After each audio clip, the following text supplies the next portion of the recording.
Dans le cadre du cycle Travel Hospitality, on a mis en place un board qui a pour mission de nous accompagner dans la sélection effectivement des tendances, des enjeux. L'idée, c'était d'avoir quelque chose d'assez représentatif, avec le soutien effectivement de notre membre cofondateur Atout France, qui est là pour amener, et il y aura un intervenant tout à l'heure vraiment spécialiste de ces questions sur toute la partie innovation, d'amener les grands enjeux du tourisme pour la France. Alors ce board s'est réuni, ça a été l'occasion d'identifier 10 grandes tendances que je déroulerai très rapidement. D'abord tout ce qui est lié à l'expérience client et à l'hyper-optimisation, qui fera l'objet du update de novembre que j'ai évoqué il y a quelques minutes. Tout ce qui est lié à la demande asiatique avec un focus sur la Chine. Et là, on a sorti un article sur notre site que je vous encourage à aller voir, ainsi que notre review papier, la Hub Review, que vous pourrez prendre en partant tout à l'heure. Donc, il faudra juste la préparer. Voilà. Il y aura un enjeu aussi sur tout ce qui est tech et travel qui fera l'objet d'un Hub Talk. Quatrième tendance, c'est tout ce qui est lié aux nouvelles pratiques. Cinquième tendance, tout ce qui est lié au tourisme pérenne. La sixième tendance, on est là aujourd'hui réunis autour de ces sujets, social experience et conversation. Septième tendance, on a évoqué tout à l'heure, c'est autour de la maîtrise du client final et du package dynamique. Huitième tendance, c'est en gros bienvenue à l'exceptionnel. C'est le tourisme aussi dans le cadre des grands événements internationaux. Donc, sachant qu'on a les Jeux en 2024, qu'on a eu la Ryder Cup, et on a aussi la Coupe du Monde de rugby et une partie de l'Euro 2020, il y a quand même beaucoup de choses sur lesquelles il y a une capacité à créer un produit touristique. La tendance numéro 9, c'est tout ce qui est lié à la géocompétition. Comme vous le savez, la marque France est connue dans le monde entier. Et aujourd'hui, les enjeux, c'est autour des marques régions que ça se passe. C'est aussi autour des événements culturels en région que ça se passe. Et donc, il y a une capacité pour les acteurs du tourisme à se positionner aussi sur ces marques régions pour aller chercher les populations de touristes et les segments qui correspondent justement à ce que l'offre locale propose. Et le point 10, évidemment, c'est un des points récurrents dans le cas des interactions, c'est le rôle des plateformes et puis du travel. Voilà. Alors, on a évoqué ces 10 tendances, donc je les passe. Et on arrive directement à notre sujet du jour, qui est le débrief du CES et en gros de 2-3 points qu'on a vu à la NRF. Alors, le CES en quelques chiffres, 188 000 participants, 4 500 entreprises, plus de 6 000 journalistes. Le CES, c'est aussi, et vous le voyez avec ces dates et ces trucs qui ont fait en gros toute votre jeunesse, le magnétoscope, le laserdisc. Donc on le voit, il y a quand même beaucoup d'innovations qui ont été présentées en premier au CES. Ce qui est assez marrant, c'est de revoir tous les trucs de votre enfance et la date à laquelle c'est sorti. Et c'est souvent assez loin entre la date de sortie et quand on a commencé à vraiment les utiliser de manière massive. Voilà, et on voit sur 2018 beaucoup d'innovations. Bien sûr, ici, vous avez sur les années précédentes ce qui a marché. Vous n'avez pas tous les cadavres, alors que sur 2018, vous avez beaucoup d'annonces ici en bas à droite, mais il y aura des choses qui ne marcheront pas. La France, comme vous le savez, était assez fortement présente au CES avec un grand nombre d'entreprises et Eureka Park était un des lieux sur lesquels plus de 1200 startups ont présenté leurs innovations. Et un des thèmes qui étaient les thèmes du CES cette année, c'était autour de la résilience, tout ce qui est sport et technologie, tout ce qui est friction et paiement monétaire, digital money, et tout ce qui est en gros service aux entreprises. Voilà. Je l'évoquais à la France, 414 entreprises présentes, dont 376 startups. On pourrait s'en réjouir et en même temps, quand on voit avec les Allemands, ils ont beaucoup moins de boîtes, mais c'est que des grosses boîtes allemandes hyper puissantes, alors que nous, en grand groupe français, à part Dassault, Faurecia, Valeo, on n'est pas énormément. Donc c'est aussi intéressant de voir qu'on avait beaucoup de startups, mais pas autant de grands groupes que les Allemands avaient. Voilà. Donc, quand vous voyez les chiffres dans les médias aussi, il faut voir de quelle taille de boîte on parle en termes de participants. Alors, là, par rapport au GAFA, il y avait une forte présence de Google qui avait encore une fois cette année loué l'ensemble de l'affichage sur le monorail de Las Vegas. Donc, on voyait et Google qui se baladait dans toute la ville pendant une semaine. Le monorail, c'est donc une sorte de métro aérien qui parcourt la ville et qui est effectivement visible de l'ensemble des gens dans la ville. Donc ça, c'était assez intéressant. Et là, c'était un peu le buzz de l'année. C'était la grande pub Apple que tout le monde a vue.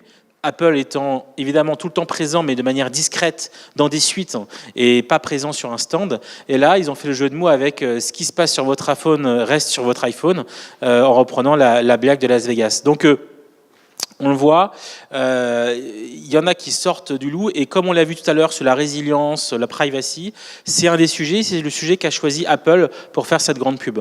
Un des points marquants cette année, le fait qu'il y avait beaucoup moins de visiteurs venus de Chine, alors que c'est une délégation qui est très importante, puisqu'il y a beaucoup, en gros, d'objets connectés et autres qui sont présents. Donc c'est intéressant aussi de vous faire partager que dans le cadre des relations un peu internationales, macroéconomiques et sur les trades, eh ben, la tension entre la Chine et les États-Unis a eu un impact sur le CES de manière concrète.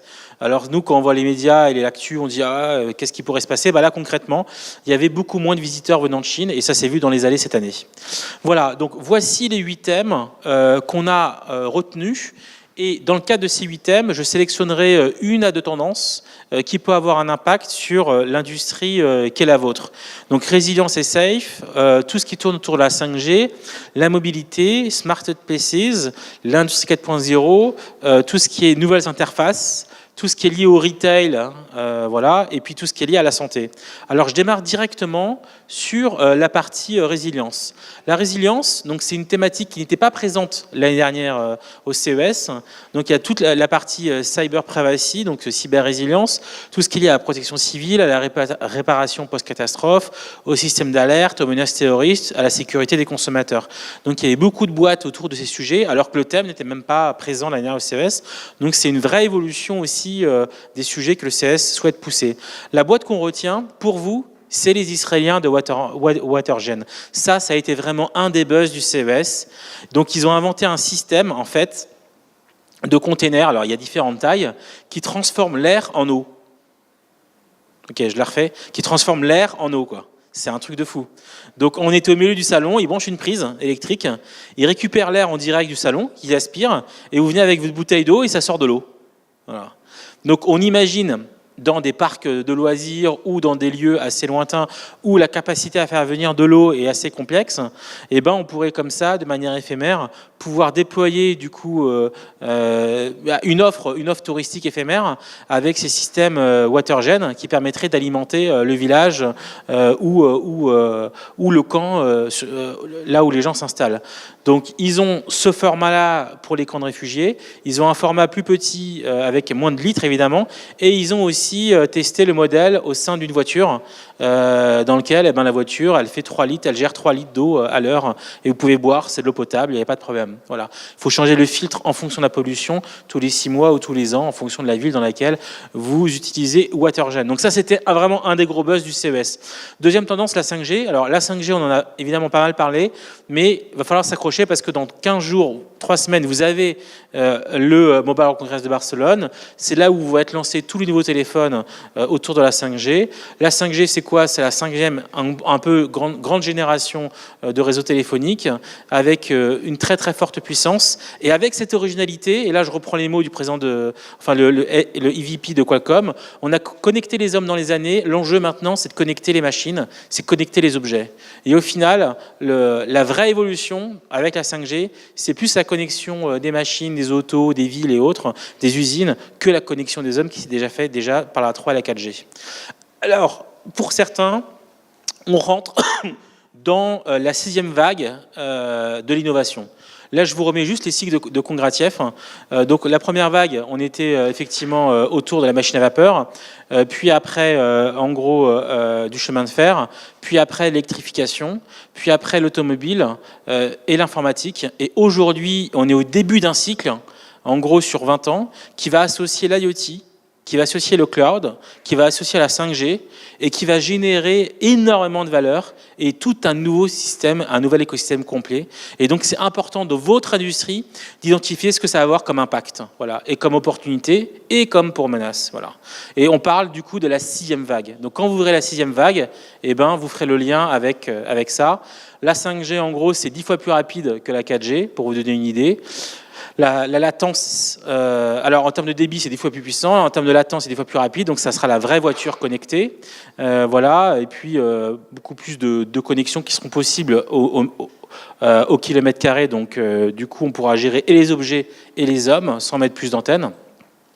Et pour vous donner un ordre d'idée, entre 3G, 4G et 5G, on passe de 26 heures à 3,5 secondes. Ça veut dire que, par exemple, dans les hôtels, toute la partie de distribution de contenu, aujourd'hui, elle était filaire, câble et autres. Demain, via une clé 5G directement dans la chambre, on sera à même d'avoir une logique de contenu et du coup des infras qui coûteront moins cher à entretenir parce que tout sera connecté en 5G. C'est un exemple. Voilà. Troisième tendance, c'est tout ce qui est lié à la mobilité.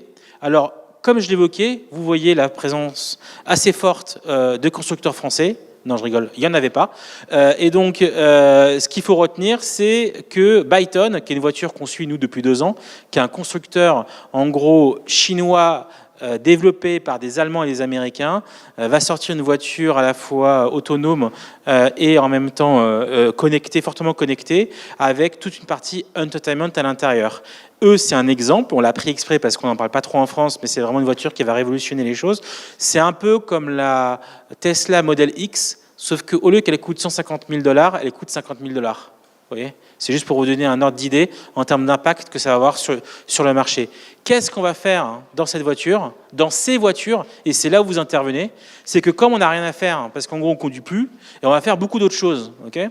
Donc on va communiquer beaucoup plus, on va lire, on va dormir, on va manger, on va regarder des films. Et du coup, on va être en capacité pour des acteurs comme vous de travailler sur l'onboarding dans le cadre du voyage, la capacité pour vous de distribuer un contenu avant l'arrivée du client, alors qu'on sait qu'il a rentré dans le GPS à destination de votre hôtel, de vos lieux de vacances, de l'expérience que vous êtes à même de lui proposer. Donc il y a un vrai enjeu pour vous de création de contenu qui va apparaître dans les prochains mois, parce que les gens ils auront beaucoup plus de temps pour le consommer dans le cadre de leur déplacement pour arriver jusqu'au point d'expérience.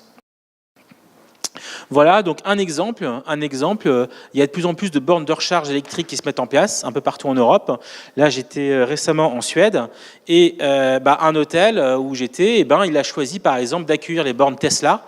Les gens sortent de l'autoroute entre Stockholm et Malmö avec leur Tesla et pendant qu'ils rechargent leur voiture, ils vont à l'hôtel prendre un verre, du coup ils rencontrent, ils vivent une expérience. Donc il y a un enjeu aussi pour vous d'accueillir dans vos lieux, pour ceux qui en ont, du coup des bornes de recharge parce que ça va générer un trafic de plus en plus important. Voilà. Quatrième tendance, Smarter Places. Donc là, en gros, c'est l'idée de donner de l'intelligence et d'avoir des lieux d'expérience plus intéressants. On a retenu cette start-up suisse qui, du coup, intègre dans les camions de nettoyage sur des parcs, par exemple, l'AI et qui va détecter, du coup, les saletés, soit via les camions, soit les caméras de sécurité, et qui va déclencher une commande pour permettre aux agents d'entretien de venir, en gros, nettoyer les rues ou de nettoyer les devantures d'hôtels et autres. Donc ça, c'est Cortexia, et ils peuvent se connecter directement aux caméras de sécurité et aussi mettre, du coup, vous fournir des statistiques de quand est-ce que vos espaces sont sales et ainsi de suite. Toute une logique de data autour de la propreté. Une autre boîte qu'on a retenue, ça a l'air con, mais cette année, il y avait quand même 4 boîtes autour de tout ce qui est plomberie connectée. Donc quand vous avez, en gros, des lieux à gérer avec du monitoring et des gestions de fuite, ça peut être des milliers d'euros pour vous quand c'est des gros volumes hôteliers et autres. Et donc, il faut pouvoir gérer ça. Il n'y avait pas du tout de boîte comme ça l'année dernière au CES. Et cette année, d'un coup, il y avait 4 boîtes qui font plus ou moins la même chose. Donc, techniquement, ça veut dire qu'il y a un business derrière. Voilà. Une autre boîte qu'on a retenue, Toto. Donc ça, c'est les WC japonais connectés avec Alexa. Donc Alexa tire la chasse, Alexa met de la musique, Alexa met du coup les WC chauffants. Donc ça c'est voilà, c'était un peu le buzz de cette année, voilà. Et puis l'autre point, ça c'est plus pour la partie cuisine. Là vous commandez l'eau chaude, l'eau froide, plus chaud, plus froid, plus tiède à la voix pendant que vous êtes en train de cuisiner. Donc on peut imaginer que ça peut faire gagner du temps aussi, quoi. Voilà. Dernière chose pour les tiers lieux, pour les hôtels, ça c'est donc des chauffages qui sont en fait des serveurs qui chauffent, donc on utilise l'énergie pour faire des calculs, et ça peut chauffer les pièces, ça peut chauffer les chambres, les couloirs, hein, et ça du coup c'est financé par Lancer Énergie, donc c'est assez intéressant à voir pour les tiers-lieux. Ils ont des contrats hôpitaux, mais pourquoi pas dans le secteur du tourisme. Voilà, alors la question c'est clairement à l'heure de l'hôtel connecté, il y a un vrai enjeu d'interopérabilité. Parce que, en gros, comme il y a différents standards qui existent dans le cadre de l'IoT, comment les choses vont se mettre en place.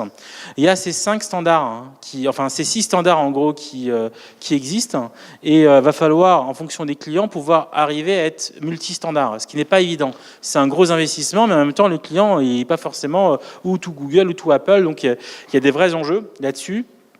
Pour l'instant, personne n'a la réponse.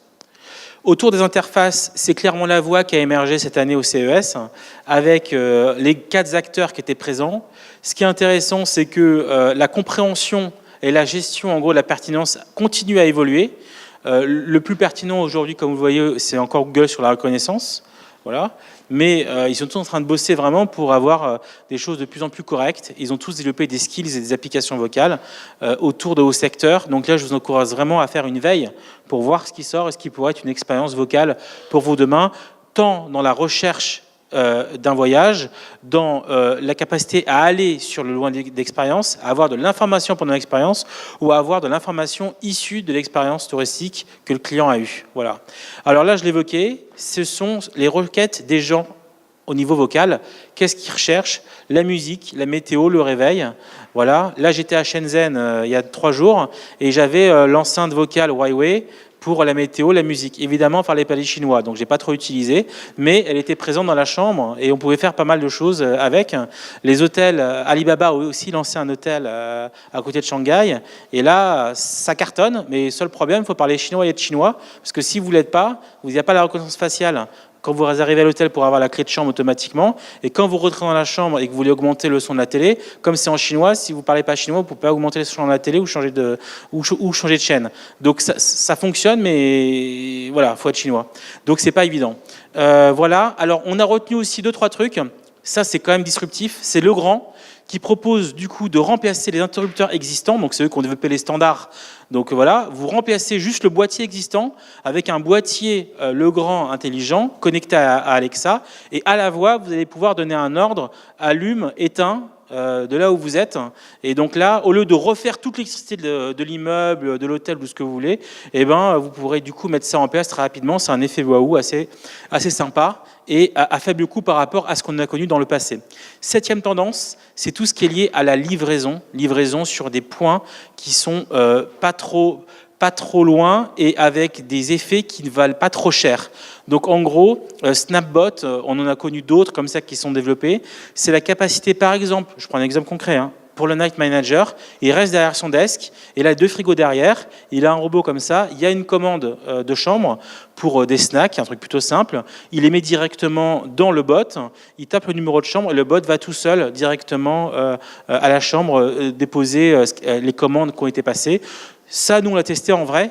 Ok, donc à Cupertino, au Hilton, il est vraiment en usage. Ça marche vraiment. Et il y a un seul mec toute la nuit qui gère l'hôtel grâce à ça pour toute la partie room service. Autre cas, Pop Square, où là c'est un pop-up, une sorte de pop-up qui se met en place devant des lieux d'expérience. Et là, on peut tester beaucoup de choses et récupérer pas mal d'insights. Je vous encourage à lire et à voir les vidéos qu'on a mis en ligne du CEO de Pop Square, voilà, qui est basé à Hong Kong. Alors, on ne pouvait pas finir sans parler de 2-3 sujets. Je pense principalement aux enjeux de paiement.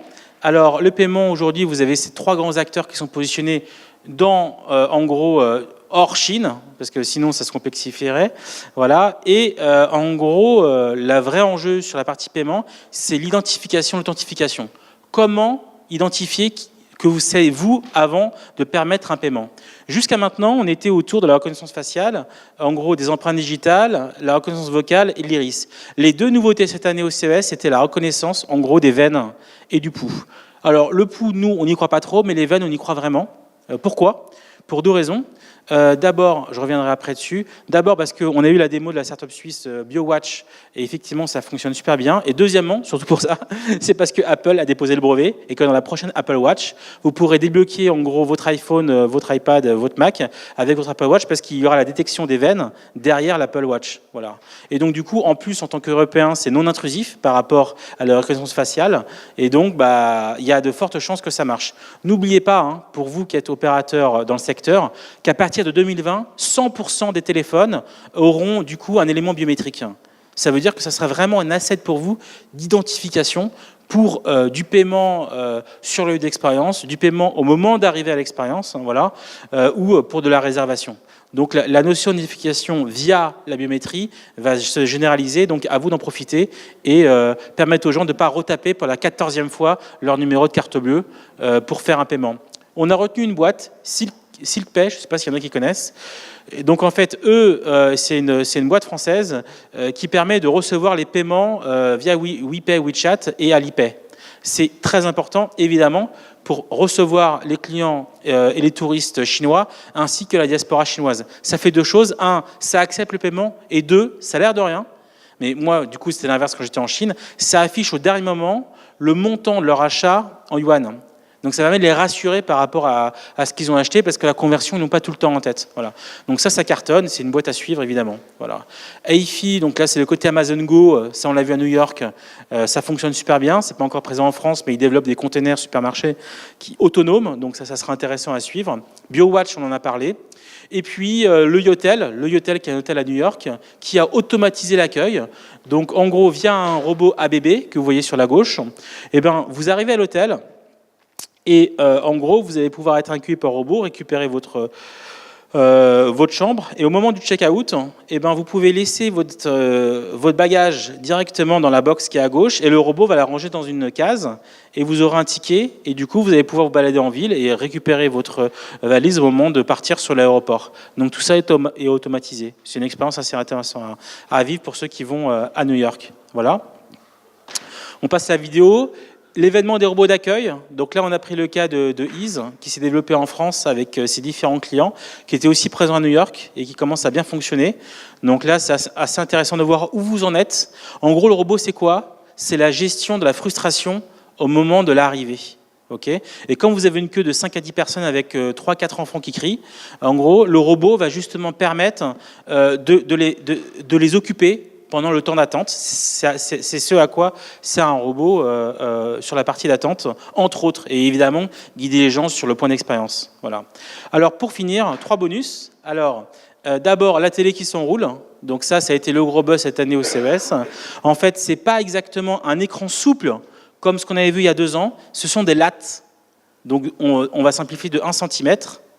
Et donc du coup la télé, elle va descendre et elle va s'enrouler dans, en gros, le rectangle que vous avez juste en dessous. Donc elle disparaît complètement. Ça vous permet d'avoir un intérieur sans télé, si vous le souhaitez.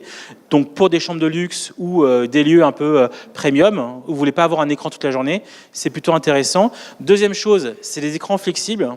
Donc ça, on l'a vu aussi, pour tout ce qui est accueil et autres, c'est Royal qui a lancé ça en premier au CES. Et à Barcelone, vous aurez le lancement de Huawei, vous aurez le lancement de Samsung, qui vont aussi lancer des écrans flexibles.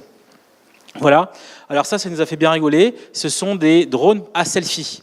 Donc en gros, vous l'envoyez en l'air, connecté à vos téléphones, il vole tout seul, il va se retourner, il vous reconnaît, et après vous allez lancer du coup un signe de photo, et ça va vous prendre en photo. Voilà.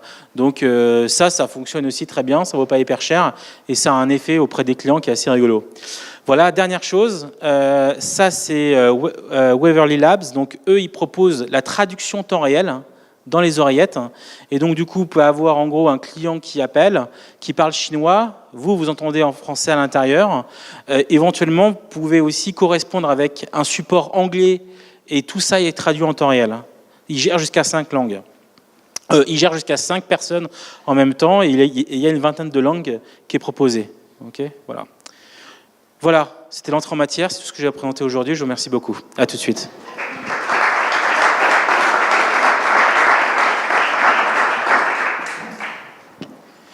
On enchaîne. Bonjour.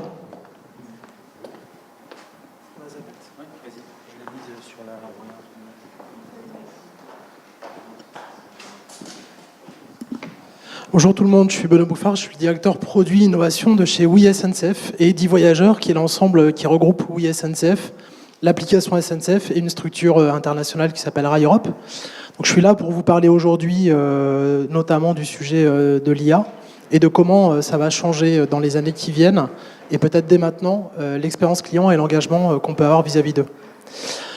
Alors peut-être déjà un petit retour sur Oui SNCF. Vous connaissez tous Oui SNCF, le nouveau nom de voyagesncf.com. En fait, ça fait 19 ans qu'on existe et en fait, on a résumé notre histoire en un slide. Et le propos que je veux tenir vis-à-vis de vous aujourd'hui, c'est que on s'est lancé en 2000 sur le e-commerce, à l'époque où le e-commerce représentait à peu près 1% du marché. Ça faisait à peu près en taille 2 gros hypermarchés en France. Voilà, donc en 2000, on s'est lancé là-dessus. En 2008, on a pris une deuxième vague, qui est celle du mobile, où on a lancé nos premiers sites mobiles et puis la première application native iOS. À l'époque, il y avait à peu près 80 000 iPhones en France. Et puis en 2018, on s'est lancé sur le conversationnel. Et notamment au travers de nos nouvelles interfaces conversationnelles qu'on a appelées WeBot, dans le cadre notamment de notre changement de marque qui a eu lieu fin 2017, début 2018. Et donc en fait, au travers de ces 3 sujets, il y a 3 ruptures selon nous. Effectivement, il y a plein d'autres ruptures qui sont passées, mais celles-là sont restées et vont rester, et elles sont durables. Le e-commerce qui finalement vous a permis d'acheter depuis chez vous un trajet, un voyage. Le mobile qui vous a permis de le faire depuis n'importe où. Et puis le dernier sujet, le conversationnel, qui porte une valeur très très forte, qui est celle, un petit peu comme McDo finalement, venez comme vous êtes et on va s'adapter, nos interfaces vont s'adapter à vous. Donc ça, c'est un grand sujet. Nous, on investit beaucoup sur le sujet de l'IA et des nouvelles interfaces chez Oui SNCF, parce que, je l'ai dit, on pense que c'est une vraie rupture pour la suite, mais aussi parce qu'on pense qu'on va être crédible sur le sujet. Alors, vous l'avez vu avant, je ne vais pas revenir sur les sujets que Vincent a présentés, mais c'est vrai qu'il y a une vraie rupture autour du conversationnel, autour du vocal, autour du textuel, et aussi autour de ce qui motorise finalement l'intelligence artificielle. Et on pense, avec nos petits bras, même si on a un gros acteur, qu'on fait 4,6 milliards de volume d'affaires, que nous, on va pouvoir avoir une proposition de valeur différente de celle des GAFA, voire complémentaire de celle des GAFA, et donc il faut investir sur le sujet. Alors pourquoi Oui SNCF ? Parce que Oui SNCF, en fait, c'est un peu votre première petite amie ou petit copain. Il y a beaucoup de clients qui nous le disent. En gros, ils ont une confiance en nous et on a su prendre, je pense, un certain nombre de virages. Je le dis en toute humilité parce que j'étais pas là pour les prendre à l'époque des années 2000, 2003, 2009, 2008. Souvent, les clients nous disent on est finalement le premier site sur lequel ils ont déposé une carte bleue. Et au départ, ça faisait peur. Ils n'ont pas eu peur finalement de déposer une carte bleue chez nous et donc de faire un paiement e-commerce. Ils se sont dit aussi, en 2009, une vraie révolution, en fait, on a pu voyager avec un e-billet. D'accord ? Donc passer finalement un contrôle avec un billet qui est dématérialisé, alors qu'il y a encore un certain nombre de nos clients qui continuent à l'imprimer, mais ça ne sert plus à rien, arrêtez d'imprimer vos billets. Finalement, ils sont dans votre smartphone. Et en 2018, on a fait quelque chose, c'est qu'on a proposé pour la première fois, au sein d'un bot, de générer un paiement. Et puis on a eu une stratégie assez extensive autour du conversationnel que je vais vous décrire après. Alors notre enjeu aujourd'hui finalement, c'est de concilier l'intelligence artificielle avec l'intelligence relationnelle. Qu'est-ce que ça veut dire concrètement ? Je vais reprendre un petit peu un pas de recul et je vais vous dire les cas d'usage sur lesquels nous on travaille et pourquoi on y travaille. Donc il y a un sujet qui est la tech. On parlait de la résilience tout à l'heure. Aujourd'hui, nous par exemple, on fait 425 mises en production par an et forcément, dans ce qu'on fait, dans ce qu'on développe, peut y avoir des erreurs. Alors là, il y a 2 manières de traiter les erreurs grâce à l'IA. La première, c'est notamment des approches qu'on appelle lézardes, comme des lézards en fait, avec la queue qui repousse, où on va générer des cinématiques qui, grâce à l'intelligence artificielle, vont permettre finalement de corriger le code et corriger des bugs en live. Donc ça, c'est un exemple sur lequel on va pouvoir travailler. Et donc, qu'est-ce que ça apporte aux clients ? Ça apporte aux clients le fait que le service soit toujours live, malgré la vitesse avec laquelle on va délivrer de plus en plus un grand nombre de fonctionnalités tous les jours quasiment. Ça, c'est un exemple. Le deuxième exemple, on le vit tous, je pense, en tant qu'acteur du e-commerce ou en tout cas ou d'acteurs du commerce en grand. On parlait aussi du paiement et de la simplification du paiement. Aujourd'hui, on peut avoir un petit problème en France, je ne sais pas si vous l'avez, sur le 3DS. Puisque le 3DS, vous savez, c'est ce système d'authentification qui vous permet de saisir soit via un touch digital, soit via un SMS et finaliser votre paiement. Et nous, on a développé des algorithmes qui vont détecter très très vite le fait que le 3DS soit planté et que du coup, on propose une solution de substitution qui est de ne pas en proposer en fait. Mais au moins, au lieu de laisser le client planté au milieu du gué, on va lui proposer un parcours certes moins sécurisé, mais du coup qui va fonctionner. Ça, c'est sur la tech et comment la tech avec de l'IA peut apporter une meilleure expérience client. Sur le sujet du marketing, on a tous des enjeux marketing. Nous, on travaille l'IA sur le marketing, sur les sujets de smart bidding. On est un acteur du travel, du e-commerce. Le travel, c'est un monde très compétitif dans lequel il faut investir en termes de référencement payant. Et donc, nous, on a développé nos propres algorithmes pour bider sur plus de 500 000 mots-clés. Et qu'est-ce que ça permet de faire? Ça nous permet d'optimiser nos dépenses, en fait, et de bider au bon niveau en utilisant un outil en propre. Et ça, l'IA, avec du machine learning, peut vous permettre de le faire. Enfin, moi, côté produit, mon boulot, en tant que directeur de produit, c'est de concevoir les interfaces finalement qui apportent le plus de satisfaction, le plus de fluidité à nos utilisateurs. En gros, je cherche à faire 3 choses. La première chose, c'est le sujet de l'instantanéité. Qu'est-ce que ça veut dire? Ça veut dire aujourd'hui, on est dans le monde du temps réel. Donc, il me faut des datas en temps réel et il me faut des datas agrégées entre elles. Je ne sais pas si vous le savez, mais sur notre site, aujourd'hui, on propose plus de 33 millions de trajets. Et donc, pour motoriser ça, en fait, et pour proposer les meilleurs combinatoires, on fait travailler des algorithmes qui vont remonter les trajets les plus adaptés avec les meilleures correspondances et les temps et les prix les plus adaptés. Donc ça, c'est des algorithmes qu'on a développés en propre sur le sujet de l'instantanéité et le sujet du temps réel en termes de data. Sachant que les prix chez nous, pour vous donner une idée, en pic, on vend 40 billets par seconde, donc on remplit 1 TGV par minute. Donc ça va très très vite. Et donc finalement, les prix varient très vite et les combinatoires qu'on propose aussi. Donc premier sujet, l'instantanéité. Deuxième sujet, la simplicité. On va le voir sur le conversationnel. Aujourd'hui, on a imposé, nous, les acteurs du e-commerce, une approche qui est dite l'approche formulaire, qui est une approche dans laquelle vous devez remplir un certain nombre de champs. Vous êtes contraint dans le parcours. Par ailleurs, on a quasiment répliqué le monde du physique en proposant ce qu'on appelle des linéaires. Et donc aujourd'hui, sur un site, vous devez remplir finalement vos trajets. Vous devez ensuite choisir un trajet, vous devez le mettre en panier, vous devez faire un paiement, et puis vous devez arriver jusqu'à la confirmation du paiement. Et ça, c'est ce qu'on appelle le parcours linéaire. Et donc, avec le conversationnel, on va pouvoir délinéariser les parcours. C'est-à-dire de commencer, par exemple, on a fait ça avec Amazon, où est-ce qu'il fait beau demain? Où est-ce qu'il fait le plus beau demain en France? Où est-ce que je peux partir à moins de 2 heures de Paris? C'est-à-dire que vous faites l'effort à la place du client de se mettre sur une intention qui est différente de celle je connais exactement ma destination et du coup je saisis mon trajet, mon origine-destination pour aller là où je veux aller. Et donc là, on inverse le paradigme, on peut faire des recherches par le prix, par la durée, par la proximité et du coup ça casse la linéarisation du parcours. C'est le deuxième sujet. Le dernier sujet, c'est probablement le plus important, on fait tous face à ça, c'est la pertinence. Aujourd'hui, nous on a 16 millions de visiteurs uniques par mois et en fait, j'ai l'impression, mais il ne faut pas le répéter, qu'on se comporte un peu comme une télé en fait. On fait du broadcast, c'est-à-dire que ces 16 millions d'utilisateurs uniques, finalement, ils vont voir tous la même interface. Et ça, c'est plus possible. Bien entendu, un pro, une famille, quelqu'un qui a déjà booké un trajet, ne peut pas avoir la même interface que quelqu'un qui n'en a pas booké. Quelqu'un qui est pro, il va aller très vite, il veut avoir un toboggan dans son approche, ce qu'on appelle le Booking Express, là où une famille veut plutôt un ralentisseur.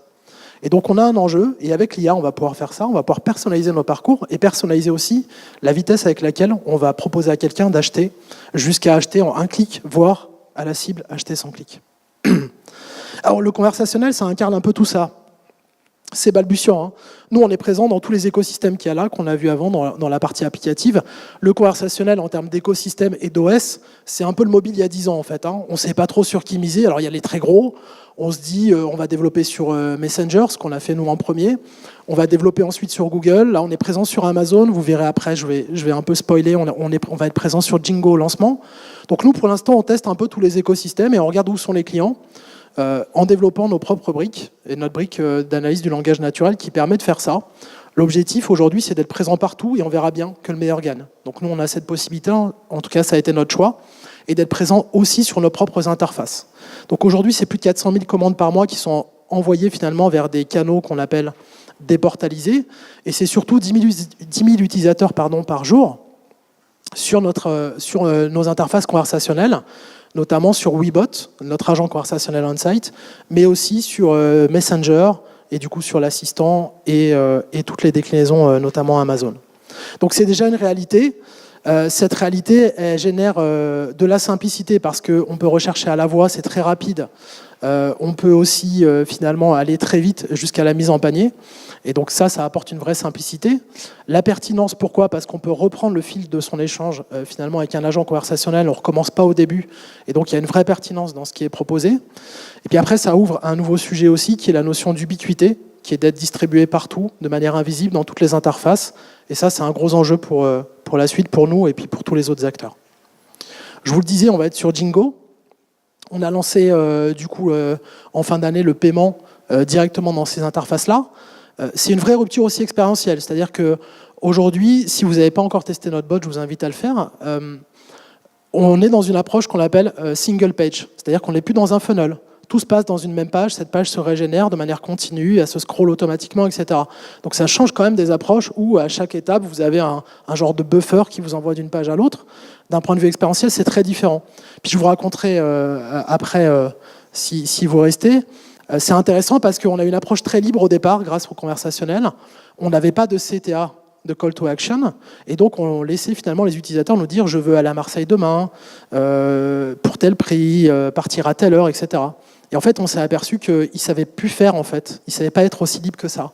Et donc là, on est en train de rajouter plein de CTA pour les guider dans leur choix et leur dire, est-ce que tu veux partir de Paris? Est-ce que c'est plutôt le matin? Est-ce que tu veux le train le moins cher? Est-ce que tu veux le train, par exemple, le plus direct? Et donc, on reguide l'utilisateur tout au long de ce parcours. C'est assez intéressant ce qu'on est en train de vivre. Et peut-être plus que la révolution de l'intelligence artificielle, c'est la révolution expérientielle que ça génère. Parce que derrière ça, il y a l'intelligence artificielle pour détecter toutes les intentions, interpréter ces intentions, les retranscrire finalement en requêtes, mais c'est aussi une rupture assez profonde de nos parcours clients. Dernier point autour de l'IA avant d'en conclure. En fait, ce qu'attendent nos utilisateurs, et la raison pour laquelle ils nous laissent collecter de la data, la seule raison pour laquelle ils le font, c'est qu'on leur restitue et que ça leur soit utile. Par exemple, il y a un grand sujet chez nous, je vous ai dit, il y a 33 millions de trajets, mais il y a aussi des milliers de tarifs. Les tarifs, ils bougent tous les jours. Et finalement, les utilisateurs, on les obligeait à venir tous les jours sur notre site pour savoir si un nouveau tarif était arrivé, comment finalement, s'il y avait des nouvelles offres, s'il y avait des offres de dernière minute, l'ouverture des ventes, etc. Et du coup, en partant de la contrainte, on s'est dit, mais qu'est-ce qu'on peut faire pour l'utilisateur? Et donc, on a créé finalement ce qu'on appelle l'alerte petit prix. En interne, ça s'appelait chasseur de voyage. Et l'objectif, c'est quoi? C'est de rendre du temps utile à l'utilisateur. Il nous dit, moi, je veux, le vendredi, rentrer pour le train de 18h ou autour de 18h, faire un Paris-Marseille pour tel prix. Et donc, nous, on va chercher à sa place, finalement, ce qu'on va pouvoir trouver. Et dès qu'on va retrouver, on va le notifier sur le canal qu'il va préférer. Ça peut être du Messenger, ça peut être via de la confirmation par mail, ça peut être directement un push. Et donc, on va lui proposer de retrouver cette offre-là directement en panier. Et donc, il ne va pas avoir l'effort à faire. Et ça, c'est un temps précieux économisé pour l'utilisateur. C'est plus de 3 millions de notifications qui ont été envoyées depuis le lancement de cette fonctionnalité. Peut-être pour conclure sur l'engagement, on voit bien finalement que ce qu'attendent de nous les utilisateurs, c'est le basique, c'est-à-dire l'insimplicité, l'instantanéité, la pertinence. Et je vous l'ai dit avec le dernier exemple, c'est de la proactivité. Et finalement, ce qu'on est en train de devenir, c'est un assistant prédictif. C'est-à-dire qu'à la fin, on peut imaginer, d'ici quelques années, que l'utilisateur n'ait plus jamais de contact avec nous et finalement qu'on fasse tout à sa place, qu'on aille lui booker son trajet préféré.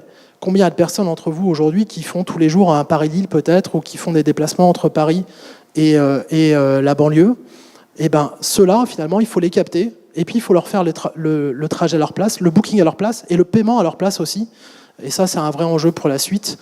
On va le faire déjà sur la courte distance avec un grand programme qu'on lance, notamment chez eVoyageurs, qui est la transformation de l'application SNCF et de ses 12 millions de téléchargements en ce qu'on appelle l'assistant personnel de mobilité, c'est-à-dire un assistant qui va vous dire le matin ton trajet favori. Il y a un problème dessus, je te propose un trajet de substitution. Si tu veux, je t'achète ou je te propose d'acheter ton billet RATP parce que j'ai l'info en temps réel et que je fais du paiement intégré. Je te propose d'abouter ça à un VTC ou à un VLS, en tout cas à ce type de mode. Et l'objectif qu'on a, c'est avant le printemps de lancer cet assistant pour servir la mobilité du quotidien. Merci. Merci beaucoup Benoît pour ces propos éclairants. Il est temps d'accueillir Philippe Fabry on stage.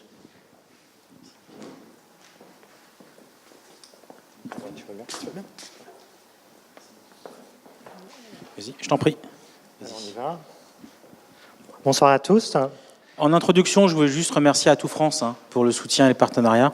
Vas-y, je t'en prie, Philippe, tu peux y aller. Alors, l'idée, le sujet qui m'a été demandé est assez vaste. Donc, j'ai décidé de manière unilatérale, tout seul dans mon coin, que j'allais traiter qu'un des thèmes, les réseaux sociaux, que je m'étais dit, ça faisait une bonne introduction pour la table ronde juste après. Et d'autant plus qu'à Atout France, je m'occupe des problématiques autour des réseaux sociaux. Si je ne prends pas la télécommande dans le bon sens, ça ne va pas marcher. Ça marcherait mieux dans l'autre sens. Voilà. Alors, premier zoom très rapide, rappelons l'état des lieux du marché, et c'est extrêmement important d'avoir toujours en tête les chiffres. C'est les réseaux sociaux actuellement, c'est plus de 3,4 milliards d'individus, des utilisateurs actifs. C'est important dans le monde.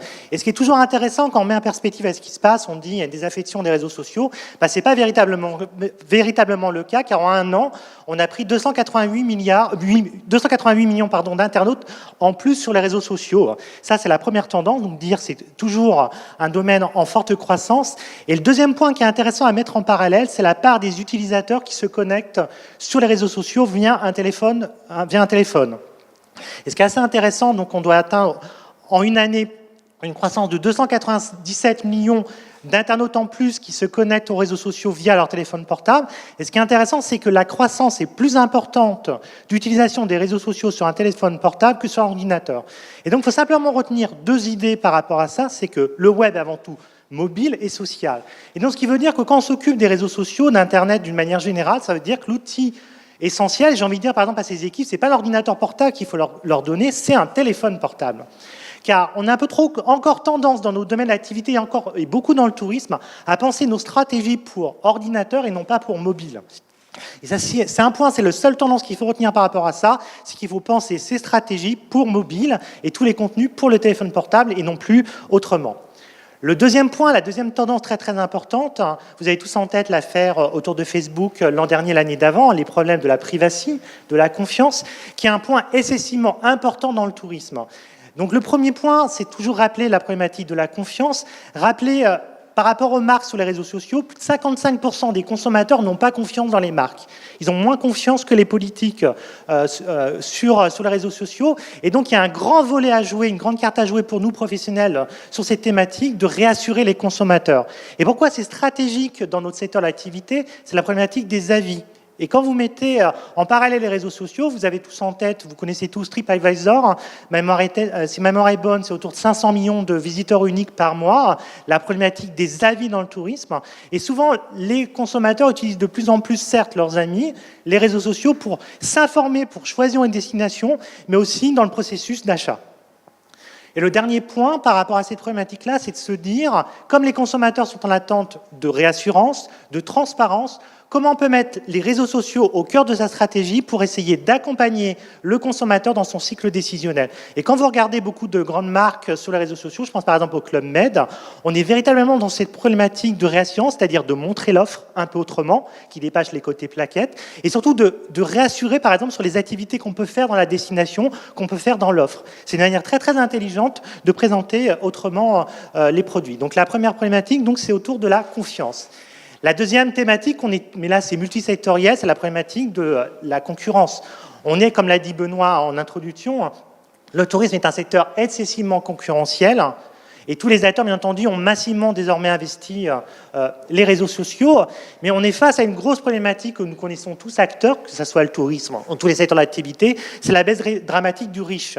Donc la portée de nos actions sur les réseaux sociaux sont de plus en plus faibles, que ce soit organique mais même payant. On prenait par exemple en tête une étude qui vient de sortir pour 2018 sur les coûts publicitaires. On estime qu'en moyenne, sur certains types de campagnes, on peut avoir des augmentations de 60% des coûts. Parce que les acteurs sont de plus en plus présents sur ça et ça pose véritablement des problématiques autour de ça. Et ce qui veut dire, un point qui est essentiel par rapport à ça, c'est que étonnamment, quand on regarde c'est toujours intéressant de lire les comptes rendus des études qui montrent qu'est-ce que pensent les directeurs marketing. On se rend compte, en fin de compte, qu'il y a encore beaucoup de travail à faire autour du ciblage. On se rend compte que sur les réseaux sociaux, on a encore, ça a été dit aussi en introduction, des logiques trop broadcast, grands médias, alors que de plus en plus, il faut avoir des thématiques de ciblage autour de la thématique, par exemple, des réseaux sociaux. Donc la problématique de la concurrence. Le troisième point assez intéressant dans notre domaine, c'est bien entendu la publicité, tout ce qui est autour des ads. Et il y a une grosse tendance qui était déjà très avérée dans notre domaine, mais aussi dans d'autres secteurs d'activité, c'est bien entendu le montée de la publicité sur les réseaux sociaux. On estime actuellement, si ma mémoire est bonne, autour de 20-22% du display est désormais fait sur les réseaux sociaux. Dans le tourisme, on doit être autour de 30-40% du display qui est fait dans les réseaux sociaux. Et il y a une grande tendance, c'est peut-être la seule tendance à retenir en matière publicitaire dans les réseaux sociaux, dans le tourisme, c'est la montée des stories. que ce soit Instagram, que ce soit Facebook. Si on prend quelques données, ce matin je disais la dernière étude, par exemple les utilisateurs de story sur Instagram, c'est plus de 500 millions de visiteurs par mois. Donc c'est véritablement une utilisation excessivement importante de la part des consommateurs et surtout c'est excessivement intéressant dans notre domaine d'activité. Éminemment, une story, ça porte bien son nom, c'est une histoire. Et éminemment, une grosse problématique dans le tourisme, c'est de faire passer une logique d'expérience, d'expérientiel. Et donc, le storytelling est un format qui est totalement adapté à ce type d'utilisation. Par contre, ça rappelle un point qui est excessivement important aussi, c'est de dire, OK, on peut faire des stories ou autres, mais il faut penser la spécificité du média. C'est assez intéressant parce qu'on commence à voir des gens qui raisonnent un peu trop global, alors qu'on se rend compte, par exemple, vous prenez Facebook ou Instagram en matière de story, c'est pas du tout la même chose qu'il faut faire. Exemple, un point qui est excessivement important à avoir en tête, par exemple, quand vous faites des stories sur Facebook, les utilisateurs ne mettent pas le son. Alors que sur Instagram, les utilisateurs mettent le son. Ce qui veut dire qu'en matière de conception même de sa publicité sur ces deux types de réseaux sociaux, il faut avoir une approche assez spécifique. La quatrième grande tendance autour des réseaux sociaux, pareil, c'est de la palissade, on ne fait que rappeler des choses qui sont assez importantes. Mais à partir du moment où le mobile, c'est l'outil numéro 1 des consommateurs, c'est-à-dire qu'il faut penser même tout ce qui est autour des vidéos, le format vertical. Ça fait toujours un peu rire, j'ai fait une conférence la semaine dernière, je voyais la moitié de la salle qui riait à peu près quand je parlais de ça, mais le nombre de publicités, le nombre de stories qui sont mis sur les réseaux sociaux qui ne sont absolument pas adaptés au mobile. Le nombre de stories que je vois, par exemple, qui ne sont pas finies, elles dépassent le temps disponible du format, on voit ça encore de manière très courante, ou voir, je vois même souvent par exemple des stories, même des vidéos qui sont coupées, parce qu'elles ont été pensées sur le format horizontal, alors qu'il faut penser vertical, et toutes les études le montrent, en plus de la part des consommateurs, certes, ça fait plus d'engagement en matière d'utilisation de format. L'autre problématique, qui est toujours très centrale, et ça les réseaux sociaux sont géniaux pour cette thématique, c'est la problématique de l'expérience. Comment on peut utiliser Internet, les réseaux sociaux? On a parlé en introduction, il y avait autour de la conversation, j'aime oublier cette problématique qui est excessivement importante dans nos métiers. Et la problématique des réseaux sociaux, c'est assez intéressant, c'est la logique. On peut inspirer les consommateurs et surtout animer des communautés. Et c'est un point qui est central par rapport à l'attente des consommateurs. On disait tout à l'heure que les consommateurs ont peu confiance dans ce que peuvent fournir les marques. L'utilisation des contenus faits par les utilisateurs sont assez intéressants par rapport à ça. J'ai pris un exemple parmi d'autres, parce qu'il y a beaucoup de destinations ou même d'opérateurs qui travaillent autour de ça. L'exemple de l'Australie, qui est assez intelligent la manière qu'ils font, c'est-à-dire ils utilisent deux leviers, c'est de dire comment je peux utiliser les contenus faits par les utilisateurs pour être en phase avec mon positionnement marketing. Premier point. Deuxième point, la problématique de la production de contenu qui est de plus en plus chère sur Internet, c'est de dire comment on peut utiliser le contenu généré par les utilisateurs pour faire la promotion du territoire. Et surtout, le dernier point qui est assez intéressant, c'est la logique expérientielle, c'est que toutes les marques ont un peu trop tendance à avoir des discours assez formatés, à vouloir présenter d'une certaine manière une offre.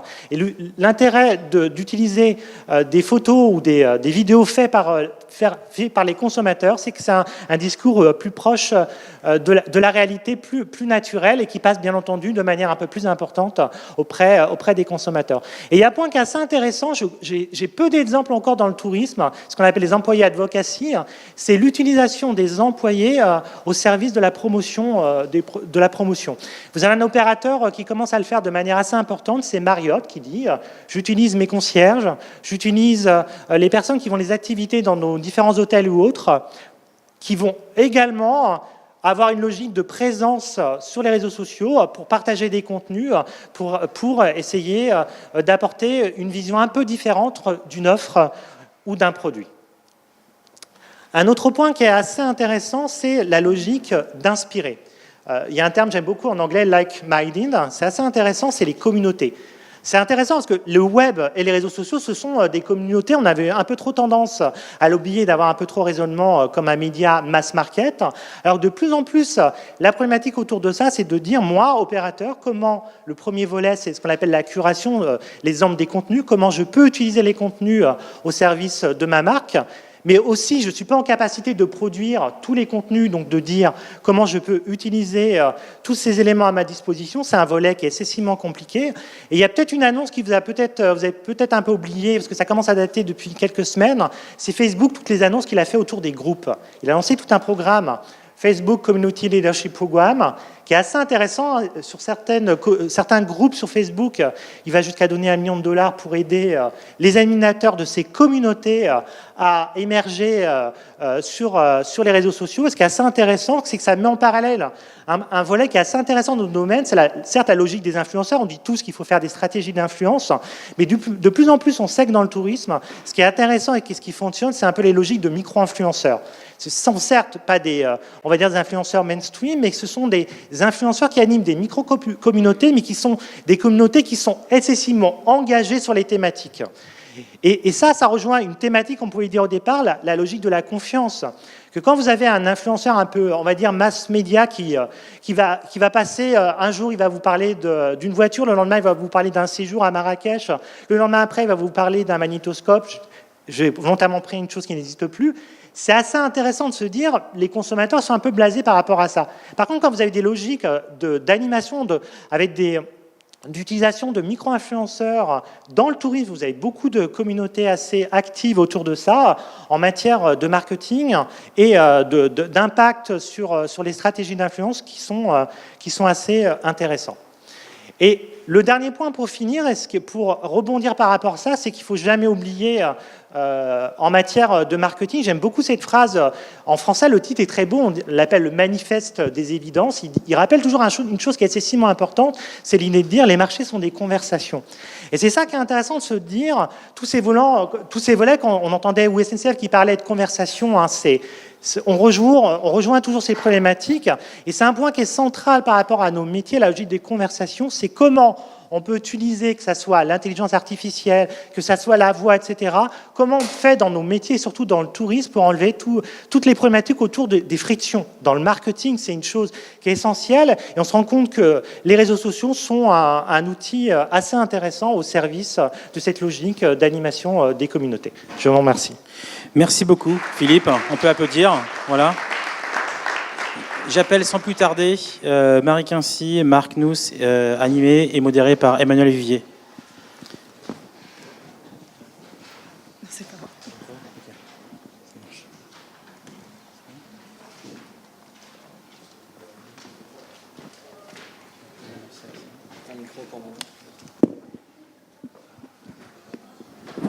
Alors, on parlait d'influenceurs, justement.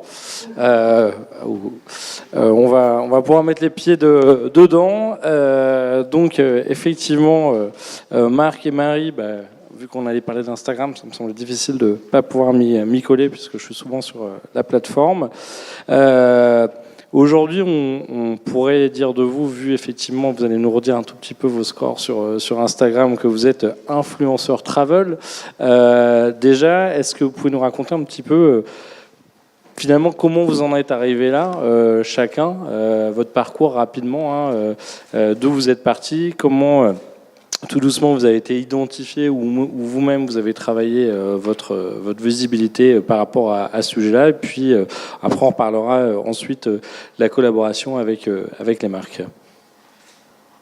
Marie. Alors, je me présente, donc je m'appelle Marc.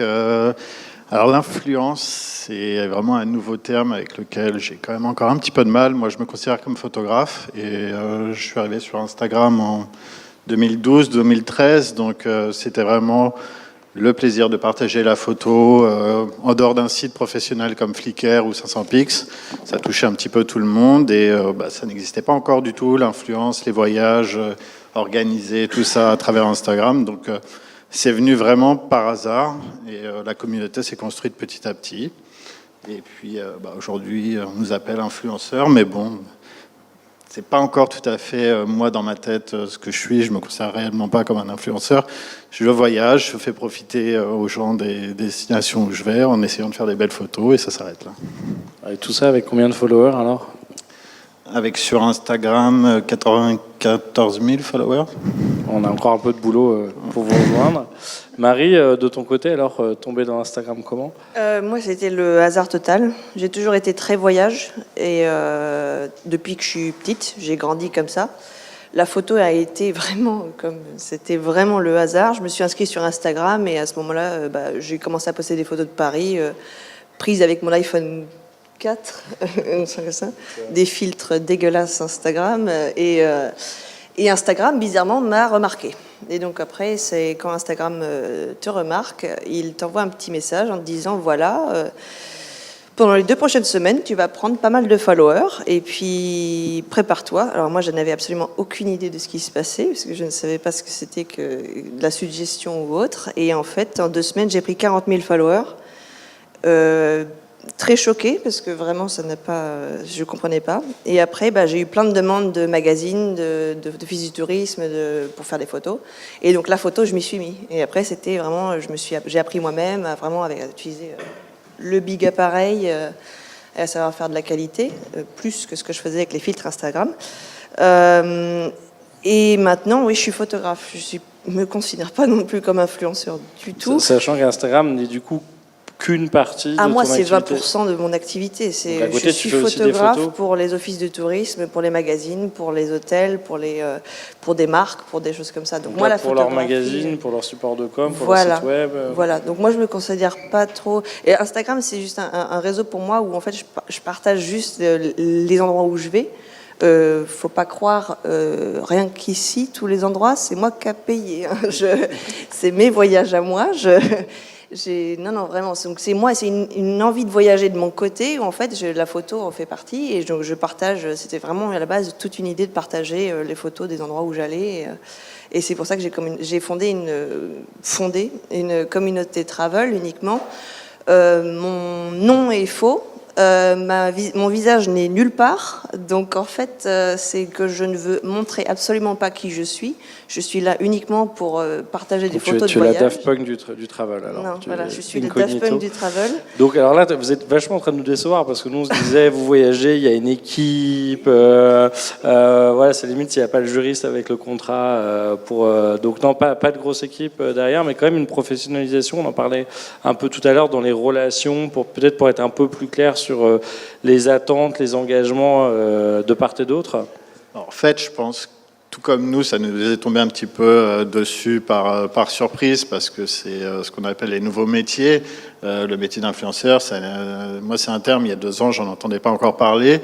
Donc, je pense que ça se professionnalise et de notre côté, mais aussi du côté de la part des marques, puisque les propositions que moi, perso, je pouvais recevoir il y a 2 ans ne sont plus les mêmes que celles que je reçois aujourd'hui. Des exemples, concrètement? Des exemples, c'était on vous invite, tout frais payé, à partir une semaine dans tel ou tel endroit, que ce soit les billets d'avion, la nourriture, les hôtels 5 étoiles. Et bien sûr, honnêtement, quand ça vous tombe dessus, vous êtes super content, quoi. Moi, en 2016, je n'avais pas encore mis les pieds une seule fois en Asie. On est début 2019 et j'y suis allé 20 fois entre-temps. Donc c'est sûr que ça change quand vous recevez des propositions comme ça. C'est difficile de dire non. On vous propose d'aller à l'autre bout du monde. Vous n'y êtes jamais allé, ça vous inspire. Après, au bout d'un moment, c'est quand même aussi une charge de travail derrière parce qu'on ne nous invite pas juste pour qu'on soit les doigts de pied en éventail sur une plage. Il faut poster du contenu, que ce soit sur Instagram, que ce soit aussi sur le site web, sur le blog. C'est énormément d'édits, énormément de temps passé sur l'ordinateur, mais aussi à prendre les photos. On se lève à 5h du matin pour faire les levées de soleil jusqu'à 1h du matin parce qu'on a un programme à suivre. Donc tout ça, au bout d'un moment, c'est aussi de la publicité, c'est une grosse charge de travail. Donc bien sûr, on commence à demander à être rémunéré. Et c'était pas dans les mœurs, maintenant c'est rentré dans les mœurs aussi, où contrairement à il y a encore 1 an en arrière, dès que je reçois un mail maintenant, on me demande systématiquement mon devis, quel est mon devis pour tel ou tel voyage, telle ou telle destination, avec tant de contenu. Avant, c'était un petit peu, vous faites comme vous voulez. Si vous voulez publier 3 photos, publiez 3 photos. Si vous voulez en publier 15, vous en publiez 15. Maintenant, on nous dit précisément, voilà, on veut 6 photos, tant de stories par jour, un article sur le blog, sur Twitter, sur Facebook, etc. Donc voilà, c'est devenu quand même beaucoup plus professionnel qu'avant. Plus cherté. Et justement, Marie, alors du coup, sur Instagram, maintenant, il y a des stories. Donc, est-ce que aussi sur la vidéo, maintenant, c'est quelque chose que tout doucement vous mettez à faire? Moi, j'ai vu que Marc, toi, t'en avais mis quelques-unes entre autres sur l'Arabie Saoudite, là, dernièrement. Alors, vidéo, c'est encore quelque chose de différent. Moi, je suis épaté quand je rencontre des gens qui me disent qu'ils font et de la photo et de la vidéo. C'est des logiciels d'édition qui sont différents, donc de l'apprentissage en plus. Ce sont des prises de vue qui sont aussi complètement différentes. Personnellement, je pense que je me débrouille dans ce qui est la photographie. Par contre, en vidéo, pas du tout. Pour moi, ce sont deux métiers différents, donc j'essaie de m'y mettre, d'apprendre un petit peu, mais pour le moment, je publie quasiment rien parce que je me considère pas assez doué pour ça. Et toi, alors Marie, justement, tu travailles avec les marques, mais tu me disais, c'est pas ton core business, donc du coup, tu as une certaine liberté dans le choix des partenariats ou des sponsoring. Et puis, finalement, il y a un peu toute une gamme de façons de travailler avec les marques. Si tu avais quelques retours d'expérience positifs ou négatifs à partager, il y a plein d'entreprises ici. Voilà, si on veut travailler avec un ou une influenceuse travel, finalement, comment il faut bien faire les choses pour que ça se passe le mieux possible des deux côtés? Ben, moi, c'est pas compliqué, en fait. Si vous m'envoyez du rêve, moi, je vais en direct, j'y vais direct. Non, parce que je pars du principe quand même que pour nous, depuis que ça a commencé, ce délire, c'est un plaisir incroyable à chaque fois. On découvre des nouveaux endroits. Enfin, je veux dire, pareil, moi, j'avais jamais été en Asie. On s'est retrouvés dans un trip en Indonésie pendant 3 semaines. Enfin, je suis consciente aussi que c'est vraiment une opportunité et une chance incroyable de faire tout ce qu'on fait. Donc, mais c'est vrai qu'il y a une charge de travail derrière. Après, moi, si on me donne une certaine liberté à me dire, tu connais ton compte, tu connais ton audience, tu connais machin, tu sais ce qu'il y a de mieux pour ce que ça marche. Dans ce cas-là, enfin, moi, ça m'arrange. Oui, si le brief, c'est de mettre tous le même contenu, autant faire de la pub. Voilà. Moi, après, je suis voyage, je suis pas lifestyle, comme je disais, je ne montre pas mon visage, je suis voyage. Donc, c'est vrai que c'est des marques qui n'ont rien à voir avec le voyage qui me proposent une mission. Même s'il y a de l'argent en jeu, je vais refuser parce que je veux garder mon intégrité. Donc, en fait, pour le coup, je suis là en mode, non, en fait, si ça n'a pas de lien trop avec le voyage, ou alors que je peux y voir un lien, mais comme je disais, du thé, non. Non, le thé, non. C'est pas... Moi, j'aurais voir des Instagrammeuses thé, alors. Non, mais oui, je suis pas blogueuse mode, ni fâche beauté, ni machin. Et toi, Marc, dans les trucs qui peuvent te faciliter le résultat final, un conseil ou au contraire une erreur à éviter, à pas faire? Non, je pense que c'est bien qu'on ait un programme quand on arrive sur place, quand ce sont des offices de tourisme ou des groupes hôteliers qui nous contactent. C'est bien quand même d'avoir un programme avec en général un guide, un chauffeur, des choses comme ça. Après, je pense qu'il faut trouver un équilibre. Je me rappelle de certains voyages où on est excité par l'idée d'aller visiter un pays, une destination, mais on se retrouve avec un programme tellement détaillé qui commence dès 5 heures du matin jusqu'à 23 heures le soir, et heure par heure, en fait, il faut qu'on soit là, comme ça. Bon, au final, c'est chouette. Là, pour le coup, on voit du pays, mais on n'en profite pas réellement. Donc, je pense la bonne part des choses entre... Exactement. Ou le voyage qu'on avait fait en Indonésie, par exemple, ensemble, où là, c'était un peu l'inverse. Bon, on a vu énormément parce qu'on est resté 3 semaines. Mais c'était quand même très cool, c'était vraiment en mode un peu vacances. Et donc non, je pense que c'est bien de trouver un équilibre parce qu'on est là aussi pour créer du contenu, pour bosser, mais on est là aussi pour en profiter. Je pense que si vous allez dans un pays à l'autre bout du monde et qu'au final, vous n'avez aucun contact avec les locaux, vous n'allez pas, passer une matinée sur un marché local simplement pour être un peu plus au fait des coutumes, de rencontrer les vrais gens et pas uniquement les guides qui parlent votre langue ou des animateurs ou des choses comme ça. Je trouve que c'est important de réussir à trouver cette balance-là entre les deux. Alors, il y a un sujet qui revient souvent quand on parle avec les marques, c'est finalement qui on choisit, qui on invite, parce qu'on se dit, lui, il a plus de followers, mais finalement son contenu, il est peut-être pas très quali. Lui, il fait la diva, ou elle fait la diva. Lui, c'est bien, mais elle est super connue, mais du coup, elle fait de la pub tout le temps. Donc, pareil, comment s'y prendre finalement pour... Et puis en plus, il y a tous ceux, entre guillemets, qui ont acheté des fois beaucoup de faux followers, beaucoup de faux fans, et finalement, il n'y a pas beaucoup d'engagement sur leur compte. Ça, pour le coup, tout le monde est libre de faire ce qu'il veut. Moi, c'est pas du tout un truc qui m'intéresse, personnellement, parce que de grossir ou d'avoir des followers, c'est pas mon but. C'est pas du tout mon but. Moi, si ça arrive, ça arrive. Mais pour le coup... Faut aimer ce que la personne... Vous engagez quelqu'un, il faut aimer ce qu'elle fait quand même aussi. Il faut l'engager pas parce qu'il y a 145 cas ou machin, c'est aussi parce que vous pensez que la personne fait réellement de la qualité. Si vous sentez qu'il y a la qualité qui suit, vous savez que forcément il y a quelque chose qui va pas plaire. Ça, c'est aussi quelque chose qui a changé depuis 1 an ou 2, je trouve. C'est qu'avant, je voyais des gens, très honnêtement, hein, juste, ils ont été au bon endroit, au bon moment, ils se seront retrouvés avec des comptes à 500 000 followers. Et on ne sait pas trop comment, mais qui est invité sur tous les voyages, avec des photos, des publications pas trop qualitatives au final. Et je trouve que ça a vraiment changé dernièrement. Alors bien sûr, je comprends qu'il faut qu'il y ait quand même un certain nombre de followers, qu'il y ait une communauté derrière, mais que la qualité soit prise en compte. Je trouve que c'est hyper important aussi. Si vous invitez, je sais pas... une blogueuse fashion en voyage où sur les 3/4 de ses publications, c'est elle en gros plan, en fait, que vous la photographiez derrière un mur blanc comme ça, que vous la photographiez sur une plage, on voit pas, on la voit qu'elle. Donc je pense que sur le voyage, ce qui est quand même important, c'est de voir la destination et d'essayer de la voir le mieux possible. Bon, sur le Lifetime Semi-Travel, il paraît qu'en Russie, vous pouvez louer des jets juste à l'heure sur le tarmac pour faire des photos dedans, pour faire monter le nombre de followers. Donc, tout est possible. Il y a peut-être un business à lancer au Bourget. Voilà, on va s'arrêter là et on va enchaîner. En tout cas, un grand merci d'avoir été là. Puis je pense que tout le monde va venir vous poser plein de questions ou échanger avec vous. En tout cas, un grand merci d'être venu partager un petit peu vos vies.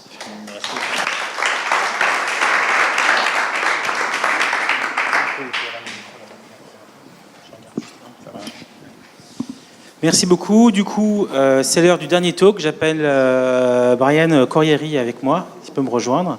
Voilà, on peut l'applaudir. Merci. Alors Brian, tu participes, on va dire, à la transformation de manière assez active du tourisme via ton app Fairtrip. Est-ce que tu peux nous en parler et présenter un petit peu l'app ? Alors Fairtrip, oui. Bonjour, donc Brian. Fairtrip, c'est une application collaborative, donc un guide de voyage qui permet à tout le monde de trouver des adresses, des hébergements, des restaurants, des expériences qui sont sélectionnées pour leur caractère authentique et aussi leur impact environnemental et social positif. En fait, concrètement, si j'ai créé cette application, moi je n'étais pas dans le travel du tout, j'étais collaborateur parlementaire. Et effectivement, il y a un move. Voilà, j'ai complètement shifté. Pour une raison très simple, c'est que je suis parti faire un voyage pendant 10 mois autour du monde. Et j'ai constaté qu'aujourd'hui, si on voulait trouver, donc tout à l'heure, notre ami blogueur, Instagrammeur, parlait du fait de se contacter, de se connecter avec les vrais gens, de prendre un petit peu le temps. Et en fait, quand on veut faire ça en voyage, aujourd'hui, il n'existe rien du tout en termes de plateforme, en termes d'outils, en termes de guides. On se retrouve avec Lonely Planet, avec des blogs, avec TripAdvisor. Et donc il faut se débrouiller un petit peu tout seul pour aller trouver des endroits un peu locaux, authentiques, au contact des gens. Un petit peu comme cette dame qu'on voit en photo, hein, c'est moi qui l'ai rencontrée pendant le voyage, dans un petit village. Et quand on va dans ces endroits-là, on se rend compte qu'en fait le tourisme, il bénéficie pas du tout aux communautés locales. Il y a un lien direct, donc vous allez dans un petit restaurant chez une famille. Moi j'ai rencontré une dame qui s'appelle Mama Pao, qui avait un petit restaurant au sud du Laos. Elle a été expropriée de son restaurant qui était situé près d'une cascade. Et elle a dû reconstruire son restaurant à 300 mètres de cette cascade où les touristes ne s'arrêtaient plus. Et pourtant, elle faisait des nems absolument au top. Et on vivait vraiment une expérience géniale là-bas. Je me suis dit, comment on peut faire pour donner de la visibilité à ces gens-là, pour reconnecter authenticité et impact positif. Et donc, voilà, c'est comme ça que j'ai créé Fairtrip. Je suis rentré, j'ai appris à coder. Et j'ai créé donc cette application, c'était il y a 2 ans, et depuis, elle a beaucoup évolué. Effectivement, aujourd'hui, tu animes une grosse communauté de lieux et de personnes qui viennent l'enrichir. Comment, justement, c'est quoi tes secrets d'animation de cette communauté ? Alors, en fait, Fairtrip, à la base, le projet, c'est un projet collaboratif. Donc, l'idée, c'est que elle est faite pour les utilisateurs.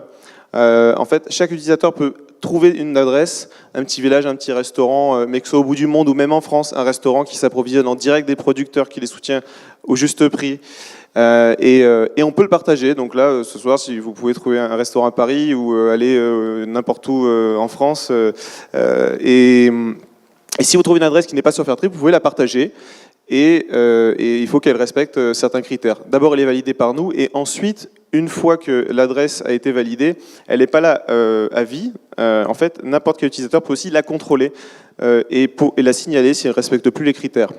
Donc en fait, Fairtrip, c'est vraiment donc la communauté, c'est au cœur du projet de Fairtrip. C'est vraiment c'est pour ça que l'application vit.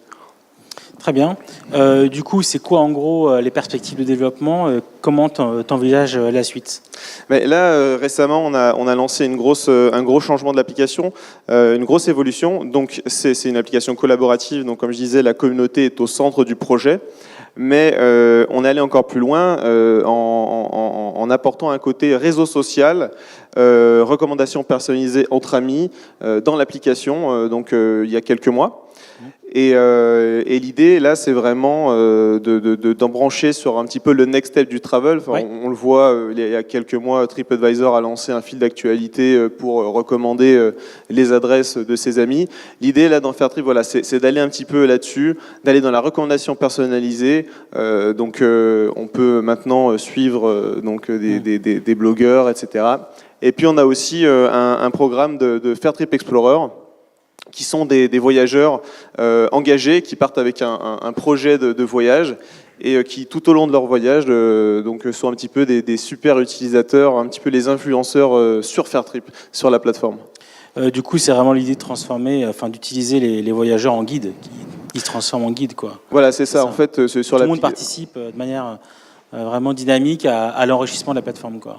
Exactement, là l'utilisateur devient vraiment guide et Fairtrip c'est pas une appli où on va vous amener les meilleures adresses, c'est un outil vraiment au service de tous ceux qui veulent voyager différemment. En fait, moi je suis parti du constat qu'aujourd'hui le tourisme c'est 10% du PIB mondial et ça a vraiment la capacité de transformer le monde si vraiment le tourisme est targeté au bon endroit.